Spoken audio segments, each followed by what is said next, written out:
saya akan membahas sebuah artikel ilmiah yang cukup menarik dan relevan dengan kehidupan organisasi sehari-hari.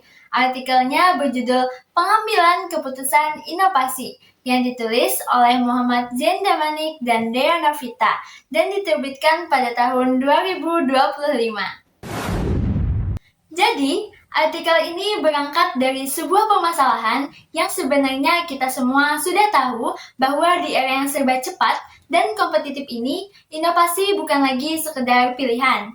Inovasi sudah menjadi keharusan bagi setiap organisasi agar tetap relevan dan adaptif terhadap perubahan. Tapi, tidak semua inovasi bisa langsung berhasil begitu saja. Keberhasilan sebuah inovasi sangat bergantung pada satu hal yang sering dianggap remeh, yaitu bagaimana proses pengambilan keputusan dilakukan. Dan itulah yang menjadi fokus utama artikel ini. Untuk menjawab pertanyaan tersebut, peneliti menggunakan pendekatan kualitatif dengan jenis penelitian deskriptif. Data dikumpulkan melalui wawancara mendalam, observasi, dan dokumentasi langsung di lapangan. Pendekatan ini dipilih agar proses pengambilan keputusan inovasi bisa dipahami secara mendalam dan kontekstual, bukan hanya sekedar angka-angka statistik saja. Dari hasil penelitian ini, secara garis besarnya ada 3 poin penting yang dibahas. Yang pertama, yaitu soal proses pengambilan keputusan inovasi itu sendiri. Ternyata, prosesnya cukup sistematis, diawali dari identifikasi masalah internal, lalu dibawa ke forum diskusi atau rapat koordinasi, dievaluasi kelayakannya, dan baru kemudian diputuskan oleh pimpinan. Yang menarik, meski pimpinan yang memutuskan, staf teknis tetap dilibatkan untuk memberi masukan soal kelayakan inovasi tersebut.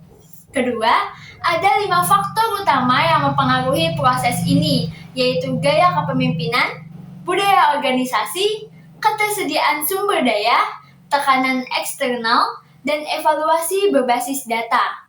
Kelima faktor ini tidak berdiri sendiri. Mereka saling berinteraksi dan menentukan apakah suatu inovasi bisa diterima dan dijalankan dengan efektif atau tidak.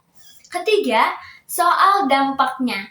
Inovasi yang diputuskan dengan baik terbukti meningkatkan efisiensi kerja dan kepuasan pengguna layanan. Tapi, jika keputusan diambil tanpa kesiapan SDM atau tanpa strategi implementasi yang matang, maka resistensi dari staf menjadi hambatan yang nyata. Kelebihan dari artikel ini berhasil menyajikan gambaran yang menyeluruh tentang dinamika pengambilan keputusan inovasi tidak hanya dari sisi prosesnya, tapi juga faktor dan dampaknya.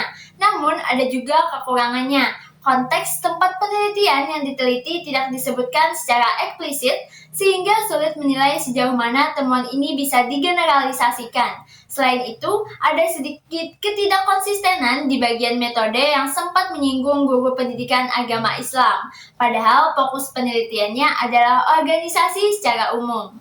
Artikel ini memberikan pemahaman yang cukup mendalam tentang betapa pentingnya proses pengambilan keputusan dalam menentukan keberhasilan sebuah inovasi. Menurut pendapat saya, artikel ini sudah cukup baik dalam menjelaskan dinamika pengambilan keputusan inovasi. Namun, akan jauh lebih baiknya jika penelitian serupa dilakukan secara spesifik di konteks lembaga pendidikan, sehingga hasilnya bisa lebih aplikatif bagi para pendidik dan kepala sekolah dalam mengambil keputusan terkait inovasi pembelajaran. Oke, itu tadi analisis dari artikel ilmiah yang berjudul Pengambilan Keputusan Inovasi. Semoga video ini bermanfaat dan bisa menambah wawasan kita semua tentang betapa pentingnya proses pengambilan keputusan dalam setiap inovasi yang kita lakukan. Terima kasih sudah menonton, sampai jumpa di video berikutnya. Dadah!